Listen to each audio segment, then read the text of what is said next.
Hello, and once again, welcome to J.P.'s World of Wrestling. I am your man, J.P. So we are continuing on with my series of individual wrestlers and Hasbros and, well, you know the shit. So today we're talking about this guy, Typhoon, A.K.A. Fred Ottman. Now, this guy came into the WWF as Tugboat. Everybody remembers Tugboat. So, he came in sort of as Hulk Hogan's buddy, as Hulk Hogan's friend.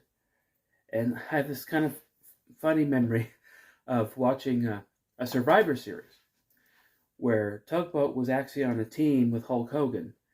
And their team had two of their members wiped out. And Hulk Hogan was in there with like three members of the other team. And he was in there wrestling. And then Gorilla Monsoon said something about, oh, Hulk Hogan's in there by himself. But then the camera spanned back and it showed Tugboat. He's like, oh, I guess Tugboat's there. I always thought that was funny because it was like, oh, Tugboat's such a meaningless character. It doesn't matter if he's there or not. It's virtually like Hogan's there by himself. I just thought that was funny. I know that was probably that from Gorilla's monitor, he probably just couldn't see that Tugboat was there. But I just thought it was funny. And so Tugboat, you know, he didn't really go away, but they changed his character into Typhoon, and then they tagged him up with Earthquake.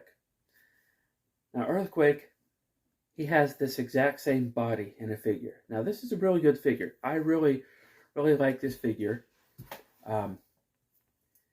It's got the fist here. It's got the pose. It's like easily playable pose.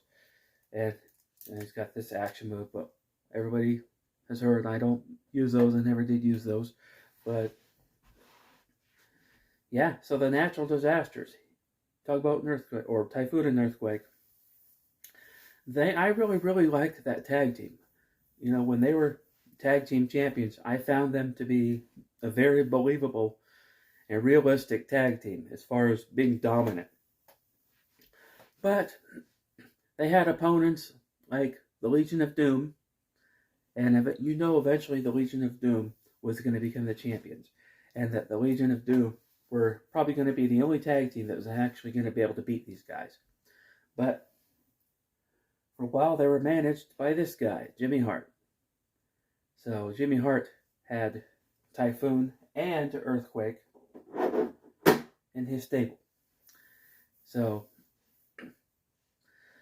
but eventually, the natural disasters ditched Jimmy Hart, and they broke out on their own. And I think it was WrestleMania 8, I think, they wrestled Money Incorporated for the tag team titles. And they won by countout because Money Incorporated, $1 Million Man, and IRS, they knew they couldn't compete with the natural disaster. So they took their belts and they got out of there. And so Typhoon and Earthquake are in the ring looking at them like, hey, what's up? Don't you guys want to wrestle? Come on. But, nah, they didn't want to. So then after Typhoon left the WWF, he went to WCW as the Shockmaster. And a lot of people remember his kind of embarrassing debut as the Shockmaster because he appeared on Ric Flair's talk show on WCW. But he broke through this wall, and when he fell over, and then his mask, his headgear kind of fell off, revealing that it was indeed this guy. And it was kind of embarrassing. But if you listen to his story, his side of the story as to why that happened the way it did, you can kind of understand, okay, it wasn't his fault. But it was like the poor way that wall was designed and where they wanted him to break through it. So it's not his fault. I thought he did pretty good, but his WCW run wasn't as good, it wasn't as strong as his WWF run. Nevertheless, he's a memorable character, and he's still with us. He still makes appearances. In fact, I follow him on Instagram, Fred Ottman, and I really like it. I really like this figure. I really like Typhoon. And Typhoon, if you're watching, I salute you, sir.